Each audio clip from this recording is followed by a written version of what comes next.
Assalamualaikum warahmatullahi wabarakatuh. Innal hamdalillah nahmaduhu wa nasta'inuhu wa nastaghfiruh wa na'udzu billahi min shururi anfusina wa min sayyiati a'malina. May yahdihillahu fala mudilla lahu wa may yudlilhu fala hadiyalah. Asyhadu an la ilaha illallah wahdahu la syarika lah wa asyhadu anna sayyidana Muhammadan abduhu wa rasuluh. Allahumma salli wa sallim wa barik ala sayyidina Muhammad wa ala alihi wa ashabihi ajma'in wa tabi'in wa tabi'it tabi'in wa man tabi'ahum bi ihsanin ila yaumiddin. Amma ba'du. Subhanaka la ilma lana illa ma 'allamtana innaka antal alimul hakim. Rabbi shrah li sadri wa yassir li amri wahlul 'uqdatan min lisani yafqahu qawli wa saddid lisani wahdi qalbi bihaqqi sayyidina Muhammadin sallallahu alaihi wa alihi wa sahbihi wa sallama. Pimpinan Boswa dan Ketua Takmir Masjid Tambriyah Mahmud yang sangat saya hormati, Bapak, saudara, keluarga besar Boswa yang berbahagia, yang insyaallah dirahmati oleh Allah Subhanahu wa taala. Alhamdulillah, pada sore hari ini kembali kita dikumpulkan oleh Allah Subhanahu wa taala di masjid, di rumahnya, yaitu Masjid Tambriyah Mahmud, dalam keadaan sehat wal afiah, dalam keadaan iman yang masih dijaga di hati kita masing-masing, yang mana tidak semua orang mampu mendatangi undangan Allah. Kita adalah manusia-manusia yang dipilih oleh Allah, yang memilih langsung Allah Subhanahu wa taala. Banyak orang yang kepingin hadir, banyak orang yang kepingin melaksanakan sholat di rumahnya, di masjid, tapi banyak orang yang tidak mampu. Tapi kita diberikan kemampuan oleh Allah Subhanahu wa taala, dan bahkan diberikan kemampuan yang lebih sempurna. Begitu ada kajian, kita duduk sejenak untuk mengisi hari-hari kita sebagai bekal menuju Allah Subhanahu wa taala. Mudah-mudahan iman yang ada di hati kita, semangat yang ada di hati kita, mudah-mudahan terus dijaga oleh Allah Subhanahu wa taala, terus ditetapkan di hati kita sampai ajal menjemput kita, kita dijadikan orang yang husnul khotimah. Amin ya rabbal alamin. Salawat dan salam mudah-mudahan senantiasa tetap tercurah limpahkan ke haribaan junjungan kita Nabi besar Nabi Muhammad sallallahu alaihi wasallam. Mudah-mudahan kita semua diaku sebagai umatnya kelak di yaumil qiyamah. Amin ya rabbal alamin. Saudara-saudara yang sangat saya hormati, kita saat ini berada di penghujung tahun 2021. Sebentar lagi, sekarang tanggal berapa? 21, 22. Berarti 9 hari lagi kita ini akan menutup tahun 2021 dan akan membuka lembar baru di tahun 2022. Artinya begitu kita nutup tahun ini, usia kita bertambah. Yang kemarin usianya 40 tahun, besok di tanggal 1 berarti 41 tahun. Yang usianya 60 berarti 61 tahun besok. Artinya yang kontraknya di dunia kurang 5 tahun berarti kurang 4 tahun mau mati. Begitu. Yang kurang 2 tahun tinggal 1 tahun waktunya berleha-leha di dunia. Haruskah kita sambut semakin dekatnya kita dengan ajal dengan kegembiraan? Dan ini saudara, ini renungan sedikit. Jadi tahun barunya Masehi dengan Hijriah kan di sini perbedaannya. Kalau tahun baru Hijriah miliknya kita umat Islam, Itu ketika tahun baru kita merenung, bahkan disuruh menangis. Kenapa? Karena kita semakin dekat dengan ajal. Tapi di tahun Masehi, pergantian tahun Masehi, diisi dengan kebahagiaan, kegembiraan, berhura-hura. Bahkan hampir satu malam itu, tempat-tempat itu diisi dengan kemaksiatan kepada Allah. Kan ya, orang yang tidak mau jalan-jalan di malam tahun baru, banyak yang jalan-jalan. Tapi tidak semua ya. Kalau semua termasuk saya nanti. Kan begitu. Ya, saya katakan tidak semua. Yang kemarin jalan-jalannya orang 10, di malam tahun baru bisa 100. Kan begitu. Bahkan yang tidak punya pasangan di malam tahun baru berusaha mencari pasangan. Entah siapa itu. Kan begitu. Apa ndak maksiat sudah di saat itu?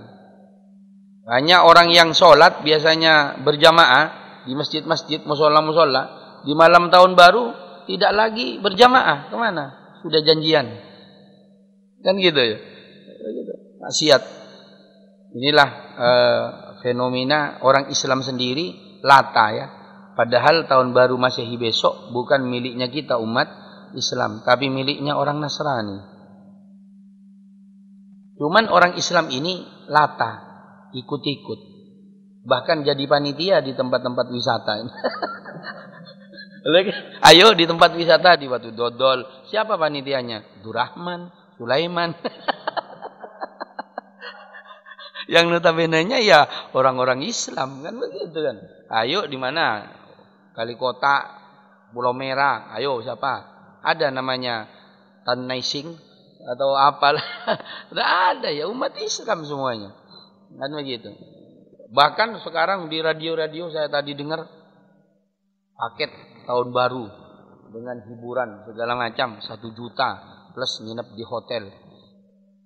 Ayo plus dapat sarapan. Oh, nggak tahu plusnya lagi. Saya kalau khawatir plusnya lagi nggak ketemu ini ya. Apa plusnya ini? Kan begitu. Coba sudah mulai sekarang bagaimana promosinya? Apa tujuannya? Untuk bermaksiat kepada Allah. Jadi tidak salah Allah memberikan ketika seperti di Lamongan, di mana-mana itu ada musibah. Itu bukan tanpa sebab, saudara. Bukan tanpa sebab. Allah sendiri yang ngomong, ala la'natullah 'alal zalimin, katanya Allah. Sungguh aku tidak akan menimpakan musibah, tidak akan menimpakan uji adab kepada di suatu tempat pada kaum kecuali orang itu dolim sama aku. Dolim. Tidak mungkin kalau di situ tidak ada kedoliman, adab turun, tidak mungkin, tidak mungkin. Tidak ada ceritanya mulai dari dulu. Dan ceritanya mulai dari dulu, ya begitu.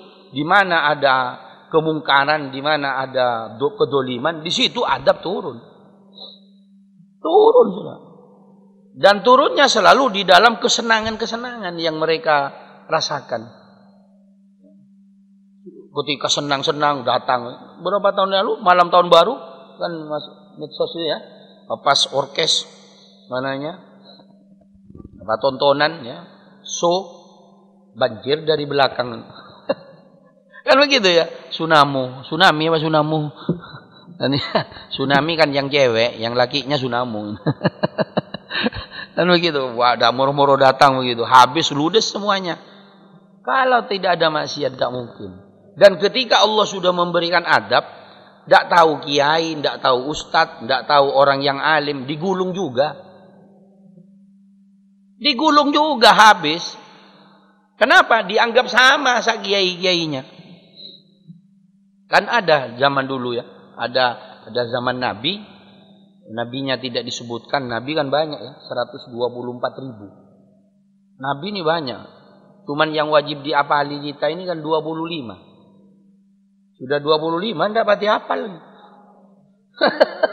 Hafalnya Sulaiman, Adam, Muhammad, kan begitu hafalnya.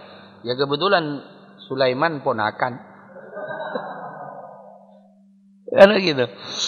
Nabi ini banyak ya. Di antara sekian ribu nabi, ada satu nabi di masa nabi tersebut ada Allah membinasakan 100.000 umatnya. 100.000 umatnya. Di mana umatnya ini yang 60.000 manusia ini, yang 60.000 orang ini ahli ibadah. Katakanlah satu kampung ini ada 100.000 orang, satu kabupaten lah. Yang 60.000 orang ini ahli ibadah. Yang 40.000 ini ahli maksiat. Coba banyakan mana? Banyakan yang ibadah. Secara akal kan selamat ya. Tapi oleh Allah 100.000 binasa semuanya. Dimatikan oleh Allah. Nabinya protes. Nabi ini jangan ditiru. Nanti sampean protes juga sama Allah. Nabi protes. Ya Allah, gampangnya beginilah. Nabi tidak ngomong begitu. Ini versi saya. Nanti Nabi disangka image, Nabi begitu. Ya enggak, ini versi saya. Ya Allah, kalau yang 40.000 orang engkau hancurkan, saya terima. Karena dia memang ahli maksiat. Silahkan sudah. Hancurkan tidak apa-apa. Karena dia memang ahli maksiat. Tapi yang 60.000 orang ini ahli ibadah. Tapi kenapa engkau hancurkan juga ya Allah? Ini pertanyaan, kan pelajaran buat kita. Apa jawabannya Allah? Kenapa saya hancurkan yang 60.000 orang? Karena dia hanya diam memikiri dirinya sendiri. Dia hanya memikiri ibadahnya sendiri. Tidak ngajak, tidak ngelarang sama saudaranya yang bermaksiat. Jadi jangan salah kalau ada ulama, kalau ada maksiat ikut protes. Ya ini dalilnya saudara. Karena Allah kalau sudah mendatangkan bala, tidak tahu orang baik, digulung juga, Pak. Kayak satu kampung, satu perumahan, di tengah-tengah perumahan ada orang yang gendaan. Itu gendaan itu apa? Ya itu lah. Kawin kumpul sapi ya. Bukan kumpul sapi namanya. Kalau kumpul kebo kan ngetren. Ini yang tidak viral aja. Kumpul kebo ya, kumpul sapi. Sedangkan yang lain ini ibadah. Ini kalau diam kena semua ini, keberkahannya dicabut oleh Allah. Rumah yang samping-samping ini cabut oleh Allah. Karena diam. Di sini yang enak, sini yang kena imbas. Ya kayak gitu. Karena ini diamnya ini berbahaya. Dianggap sama, Mas. Dianggap sama. Dianggap sama oleh Allah Subhanahu wa ta'ala. Oleh karena itu, mari kita di penghujung tahun ini betul-betul minimal jaga keluarga kita. Tidak usah kemana-mana sudah. Lagi-lagi, apalagi sekarang corona ya. Mau ada varian baru. Ada penyakit ketemu duluan ini. Ya, mau ada varian baru, ya tidak usah keluar sudah. Jadi kita adakanlah di rumah. Tapi aneh ya, bakar-bakaran. Jadi ngetren. Cukup apa Deji? Iya kan? Iya ngetren ya. Kayaknya kurang asik ya malam tahun baru itu kalau tidak bakar-bakaran. Iya betul. Sampai bakar apa ya? Saya bilang bakar rokok aja. Ya.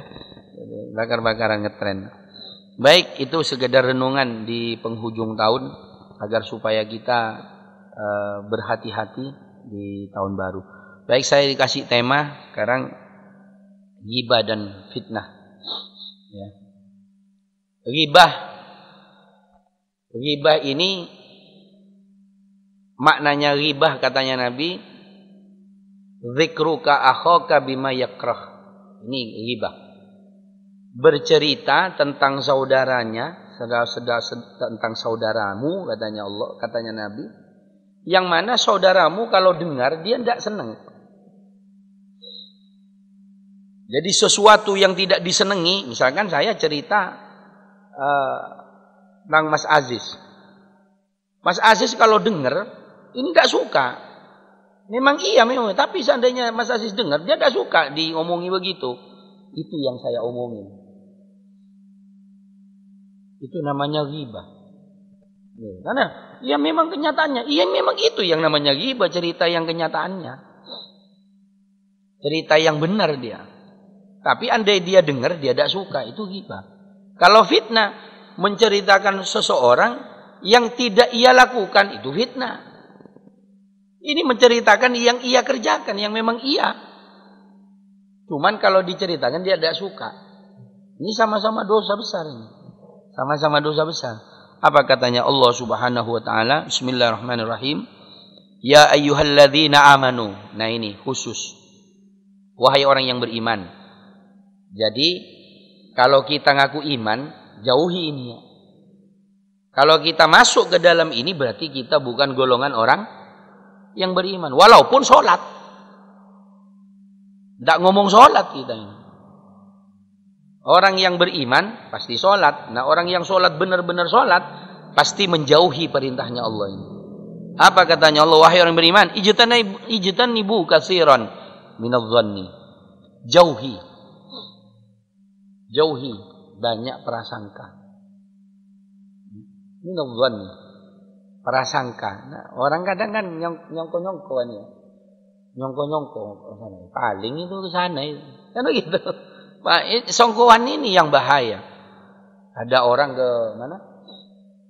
Ke jalur Warung Panjang. Karena ke sana paling itu kan janjian sudah. Pasti begitu temannya. Mana? Tadi saya salipan di situ. Itu pasti wes standby di situ wes. Sudah prasangka elek sudah. Padahal dia cuman ngantar apa uang tak apa nah. Itu kan bahaya. Katakan oleh Allah, inna ba'dadh-dhanni ismun. Karena prasangka ini dosa. Makanya salah satu syarat menuduh zina ini.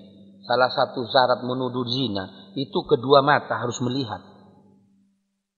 Tidak boleh orang walaupun masuk ke dalam kamar berduaan. Ya secara akal orang laki perempuan masuk dalam kamar kan. Jelas ya kan. Jelas. Tapi di dalam agama tidak bisa itu dijadikan dalil. Menuduh orang itu berzina. Tidak bisa. Syaratnya menuduh zina ini, mata kedua mata ini melihat langsung begini. Dan itu sudah melihat masuknya. Ayo, kan ini dari saking hati-hatinya Islam. Islam ini hati-hati. Tidak sembarangan. Tapi kan masyarakat kan tidak. Oh, ayo malam itu wes sikat itu wes. Ya kan begitu kan. Jadi yang di depan, yang dikedepankan itu prasangkanya. Bukan buktinya.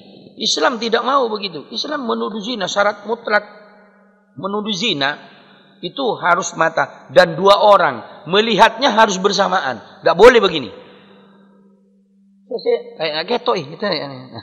Itu tidak bisa. Harus melihat kedua mata begini. Yang temannya juga melihat mana. Dan itu yang dilihat ketika sudah masuk. Kalau masih peluan-peluan, tidak bisa nuduh zina aja. Sampai ke sana, sampai Islam ini. Tapi kalau sekarang, kalau sudah, jangankan ke sana. Sudah masuk kamar, positif sudah. Jelas positif sudah. Tidak kira wes. Tidak kira sudah.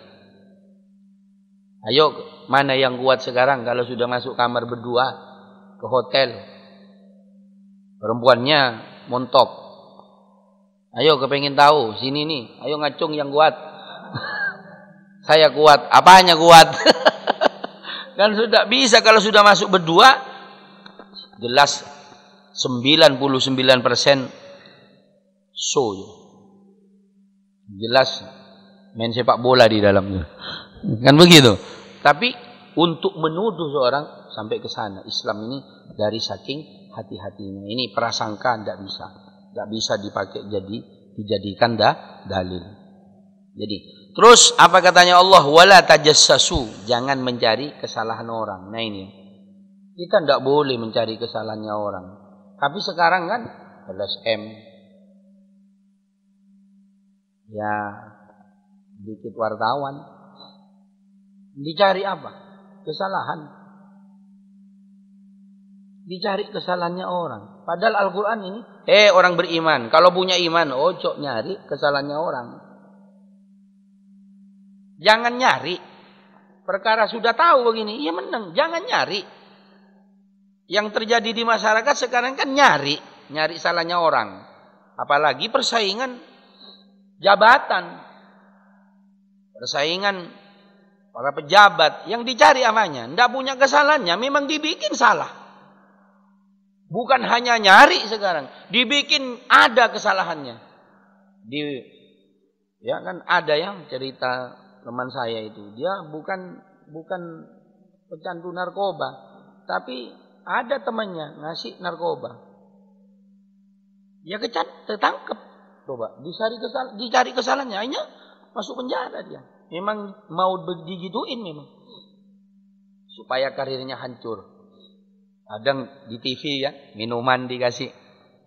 Akhirnya minum, begitu dites urinnya, ya positif, sudah minum beneran. Tapi bukan karena keinginannya, tapi karena dikasih sama sahabatnya, sama persaingannya.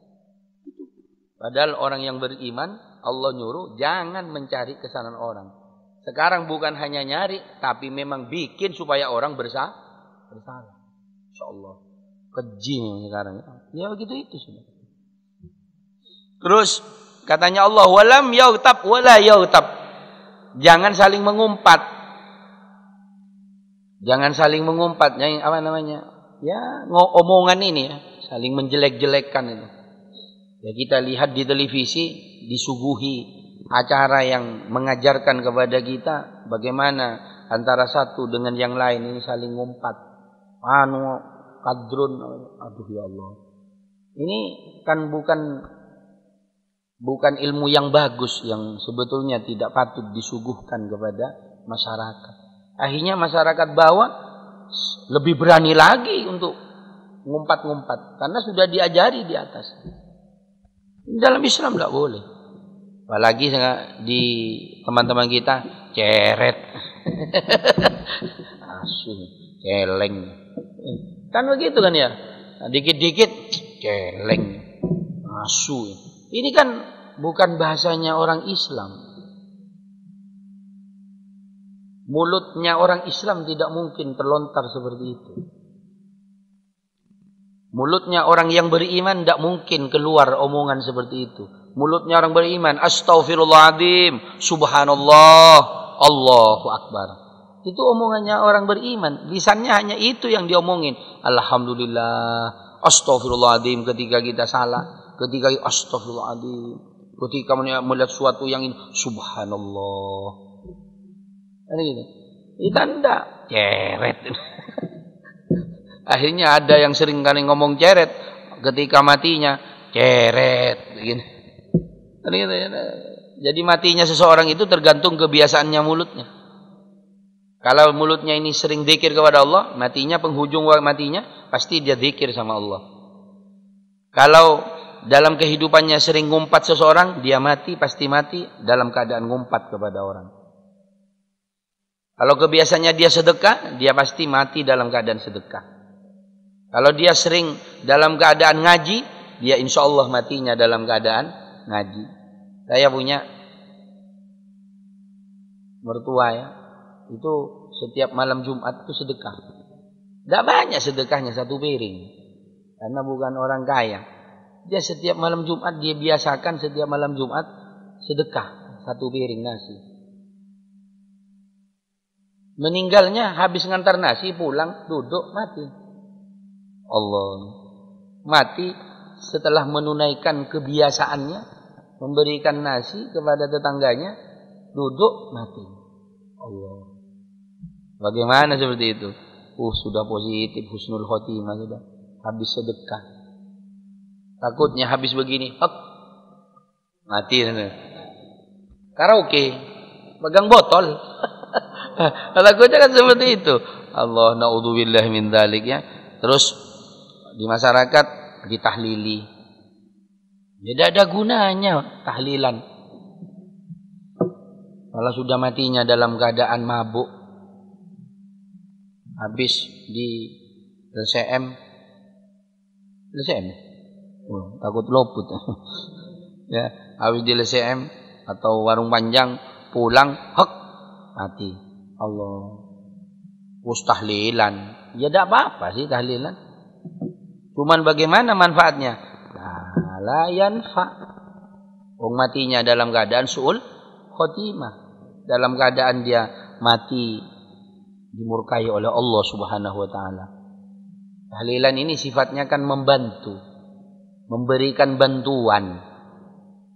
Kayak ada kampung sini bangun musola, jadi bos uam bantu semen. Kira-kira kayak gitu. Nah, kalau sudah tidak terbangun belas, Bos ada kira bantu. Gitu. Artinya ketika orang mati ini memang sudah keluar dari Islam, walaupun yang tahlil ini ribuan, ya percuma. Tidak ada. Sifatnya orang ini kan hanya minta, ya Allah ampuni dia ya Allah.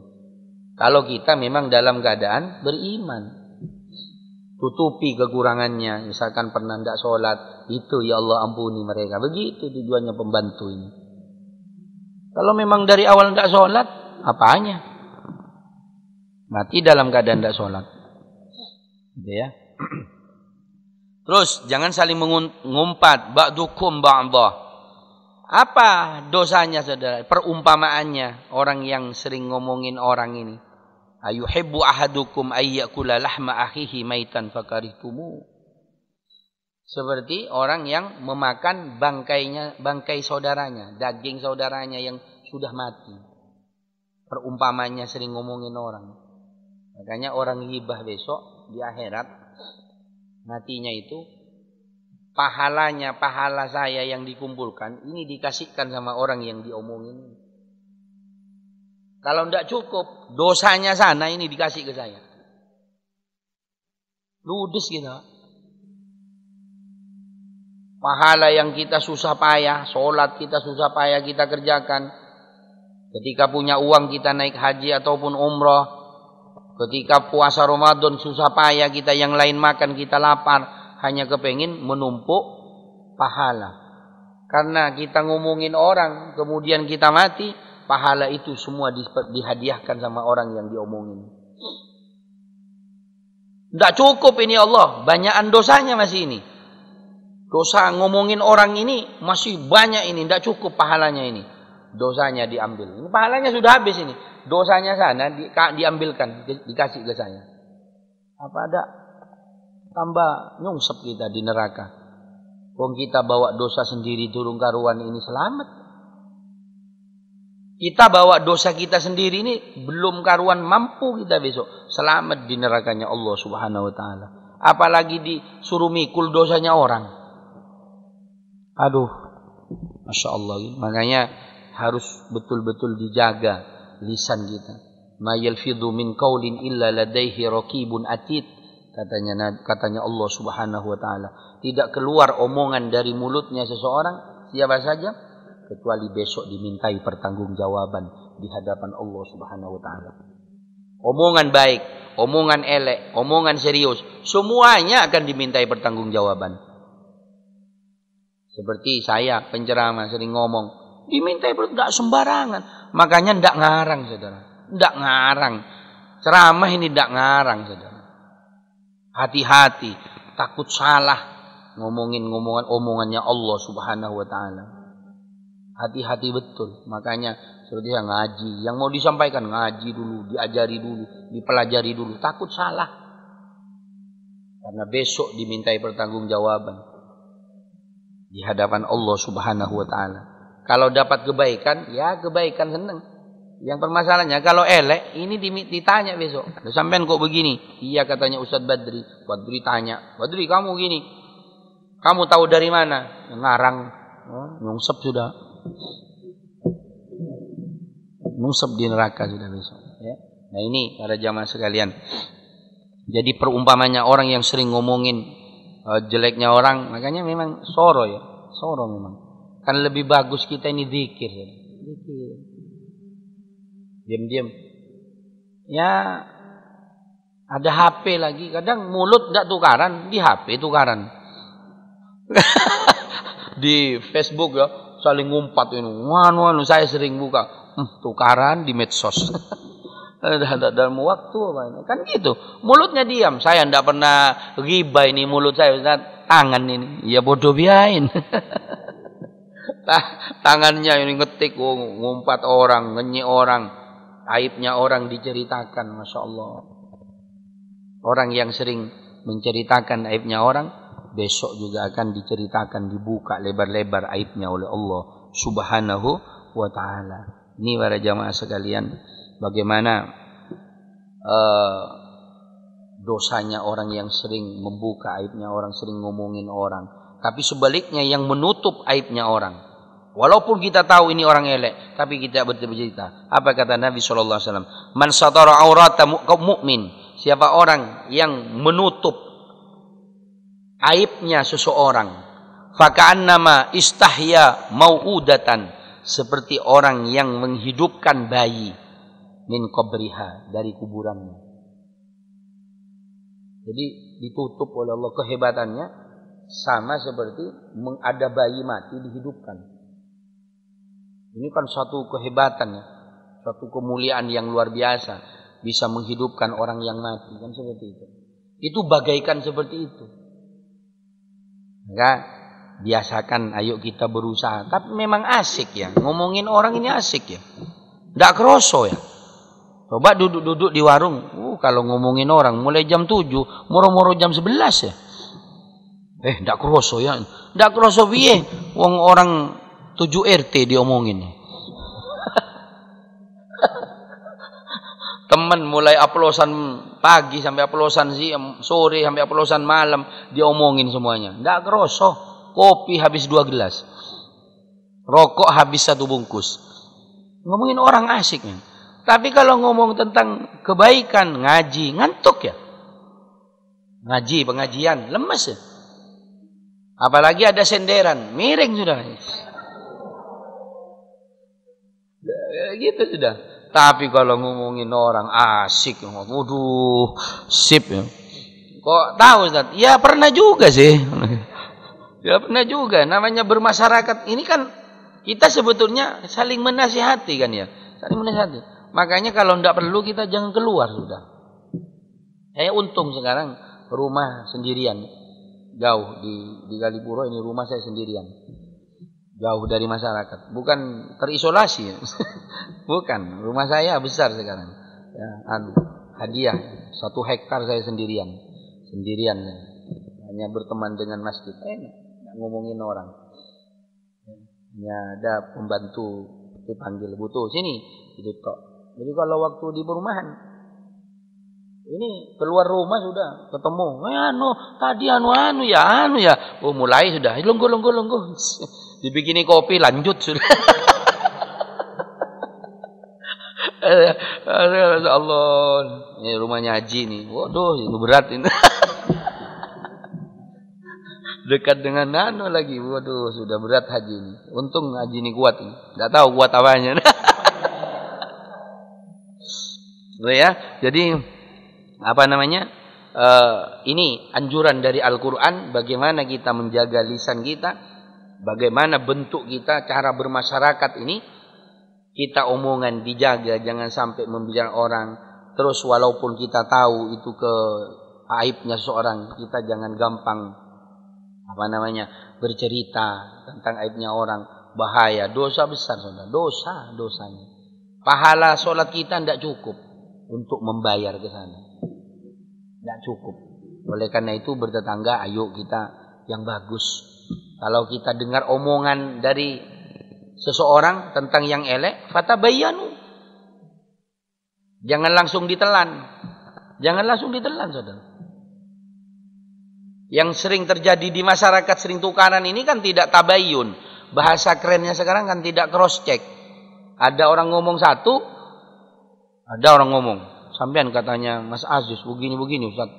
Belum saya tanya ke Mas Aziz, belum cross check, sudah langsung sudah ambil sikap, sudah langsung ngomong juga. Wah, ini kan yang sekarang yang terjadi di medsos, yang terjadi panasnya suasana kan seperti ini.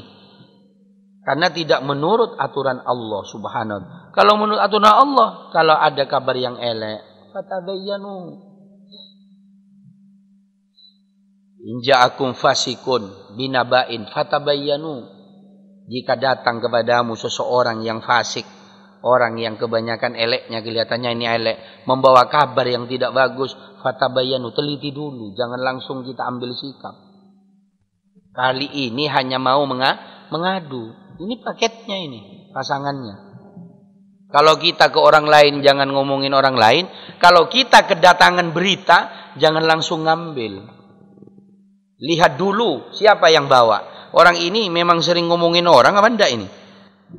Ya orang ini pembohong apa enggak ini? Makanya hadis ini ada hadis sahih, ada hadis dhaif, ada hadis hasan, kan begitu. Itu bukan kabarnya, bukan hadisnya yang jelek.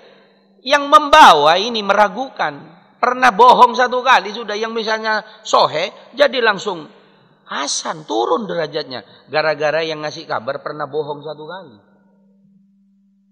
Tapi kita ini ada orang ngasih kabar elek, orang itu memang tukang fitnah, berapa kali ya kita tetap percaya ya. Tetap percaya ya. Sudah tahu ini kelas berat pembohongnya ini. Ya percaya dok. Sopo? Iku ya iku ya. Sudah tahu orang itu memang sering bohong, sering ngadu, sering fitnah. Kita masih percaya ya. Ngasih kabar tentang istri kita, weh, aku lihat istrimu tadi boncengan sama lanang. Langsung diambil loh. Siapa lanangannya? Itu. Langsung kita bunuh. Akhirnya bagaimana yang terjadi? Kacau ya. Nah inilah saudara, Islam ini luar biasa ya. Kalau kita betul-betul berpegang teguh sama Al-Quran ini, ngaji, ternyata di Al-Quran ini diajari kita bagaimana cara bergaul. Aman saudara, selamat kita.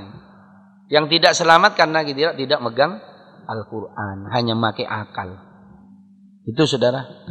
Demikian para jamaah sekalian, mudah-mudahan menjadi manfaat barakah. Allah manfa'na bima 'allamtana rabbi 'allimna alladhi yanfa'una rabbi faqihna wa faqih ahlana wa qarabatil lana fi dinina ma'al qudin sadaqa rabbi wa fiqna fiqhum lima tertadi qala fi rangar muzukil kull halalan daim wa khilatu ulama Allah bil khair wa faqul syarr. Allahumma hadina fi hudak wa jan safir hudak wa la tunsi wa tajmim man khalafa amrak nasaq. Wa hasbunallahu wa ni'mal wakil wa la haula wa la quwwata illa billah. Sallallahu alaihi wasallam Muhammadin walhamdulillahi rabbil alamin. Terima kasih, kurang lebihnya mohon maaf. Assalamualaikum warahmatullahi wabarakatuh.